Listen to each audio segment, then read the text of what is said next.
నేను చేసిన పనే నా ఫిక్సీ. ఆ వంతెన చూస్తే నేను కనపడాలి, రోడ్డు చూస్తే నేను కనపడాలి, నీళ్లు చూస్తే నేను కనపడాలి, ఆ బిల్డింగ్ చూస్తే నేను కనపడాలి తప్ప ఫిక్సీ పెట్టే కార్యకర్తను కూడా నేను ఓదారుస్తా. ఈ జేబులో 100 రూపాయలు ఖర్చు పెట్టవద్దని చెప్పి బతిలాడతా.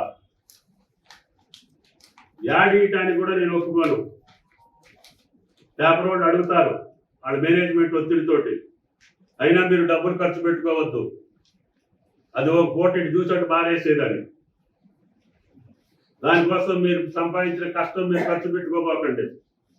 మన పని శాశ్వతంగా ఉండాలి, మన ఫలాలు ప్రజలకు అందాలి, ఆడ మోములో చిరునవ్వు చూడాలి, ఆడ మనసులో మన మాట రావాలి.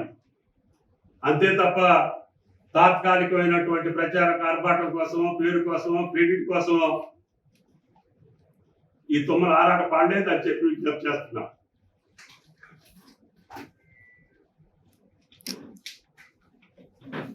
అట్లా అనుకుంటే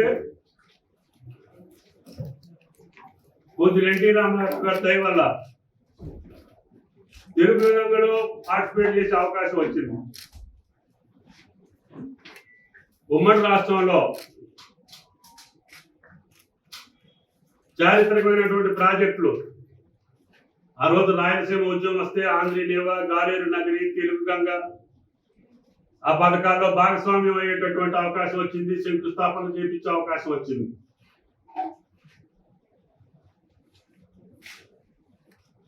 అదే Srisailam right bank canal, left bank canal నా చేతుల మీదుగా చేసే అవకాశం వచ్చింది ప్రపంచ బ్యాంక్ నిధులతో. ఆసియాలో కల్లా ఎత్తైనటువంటి ఎత్తిపోతల పథకం ఈరోజు SLBC Elimineti Madhavareddy lift irrigation 3 సంవత్సరాల కాలంలో పూర్తి చేసి నీళ్లు వదిలి నా మాట నిలబెట్టుకున్న ఆ రోజున. టన్నెల్ లేట్ అవుతుంది, ఎస్ఎల్బిసి టన్నెల్ 27 దాకా పూర్తి కాదు, ఈ లోపల నాగార్జున సాగర్ నీళ్లు కరువు పీడిత ప్రాంతమైనటువంటి నల్లగొండకు చేరాలి, ఫ్లోరైడ్ పీడిత ప్రాంతమైనటువంటి ఆ ప్రజలకి మీరు చూశారు, కాళ్ళు వంకరపై, నడుము వంకరపై, మునుగోడు, దేవరకొండ ప్రాంతాల్లో ప్రజల యొక్క ఇబ్బందులకి మంచినీళ్ళు లేక ఫ్లోరైడ్ నీళ్ళకి బాధపడేటటువంటి వాళ్ళకి నీళ్లు అందించాలని చెప్పి ఎస్ఎల్బిసి పూర్తి చేసి అక్కంపల్లికి బ్యాలెన్స్ రిజర్వాయర్ ద్వారా తాగునీరు ఇచ్చి హైదరాబాద్కి మంచినీళ్ళు కూడా ఆ పథకం ద్వారా అనుసంధానం చేశాం. 2 లక్షల ఎకరాలకి ఎస్ఎల్బిసి ద్వారా సాగునీరు ఇచ్చాం. కింద ఫ్లడ్ ఫ్లో కెనాల్ ద్వారా మళ్ళీ ఒక 80,000 ఎకరాలకి నీళ్లు ఇచ్చాం. సాగర్ మీద ప్రతి లిఫ్ట్ మీద నా చెయ్యి ఉంది, నా పేరుంది.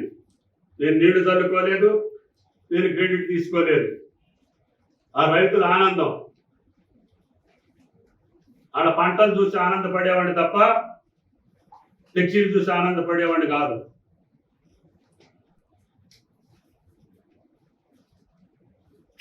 ప్రజాస్వామ్యంలో ఎవరు అధికారంలో ఉంటే వాళ్ళు ఆ పనులు పూర్తి చేసే బాధ్యత తీసుకుంటారు తప్ప మరి ఆ రోజున హైదరాబాద్కి గోదావరి జలాలు వచ్చినాయి, ఎల్లంపల్లి నుంచి మంచినీళ్ళు.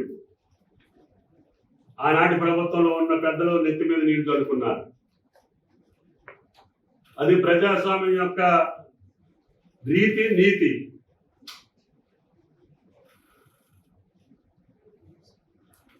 దాన్ని కూడా అర్థం చేసుకోకుండా మేం చేస్తే మీరు తీసుకున్నారు, మేం చేస్తే మేము తీసుకున్నారు, ఇది మాది, ఇది మీది అంటే ప్రజాస్వామ్యంలో మాది మీది ఉండదు, ప్రజలది ఉంటుంది. ఈ ఆస్తి ప్రజలది. ఆడ కష్టంతో, ఆడ రక్తంతో, ఆడ చెమటతో వచ్చినటువంటి నిధులతోటి నిర్మాణం చేసినటువంటి ప్రభుత్వ కార్యక్రమాలు తప్ప నీ సొంతం, నా సొంతం ఉండదు. ప్రజలు ఎవరిని గద్దెనెక్కిస్తే ఆడు చేసే అధికారం ఉంటుంది వాళ్ళకి.